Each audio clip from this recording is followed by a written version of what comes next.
6 মাস ব্যাপী নারী football league শুরু করতে চায় বাফুফে, কিন্তু সেখানে বড় বাধা হয়ে দাঁড়াচ্ছে আর্থিক সংকট। দল চালাতে ফেডারেশনের কাছে মাসে 10 লাখ টাকা আর্থিক সাহায্য চেয়েছে ক্লাবগুলো। দক্ষিণ এশিয়ার টানা দুইবারের চ্যাম্পিয়নদের ঘরোয়া প্রতিযোগিতার অবস্থা একেবারেই দুর্বল। এ দুরবস্থা কাটাতে দেশে 10টি ক্লাবের সাথে মত বিনিময় করে বাফুফের নারী উইং ফিফার স্বীকৃতি পেতে টুর্নামেন্টের মেয়াদ হতে হবে ন্যূনতম 6 মাস এবং সর্বনিম্ন 90টি ম্যাচ মাঠে করাতে হবে।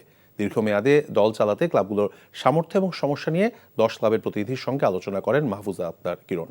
আবাসন সহ বিভিন্ন সমস্যার সমাধানের জন্য প্রতি মাসে 10 লাখ টাকা সাহায্য চেয়েছে ক্লাবগুলো।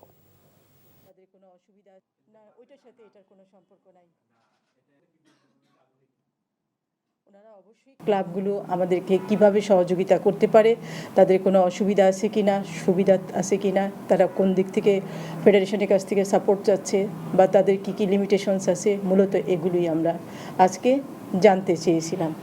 তো তাদের কাছ থেকে আমরা সেই মতামতগুলো কম বেশি পেয়েছি, আমি সেগুলো নোট করে নিয়েছি, যেগুলো আমরা পরবর্তীতে আমাদের উইমেন্স কমিটিতে আলোচনা করব এবং মার্কেটিংয়ের সাথে আলোচনা করব এবং আমরা যাদেরকে যেসব স্পন্সর প্রতিষ্ঠানের সাথে কথা বলবো তাদের সাথেও আলোচনা করব।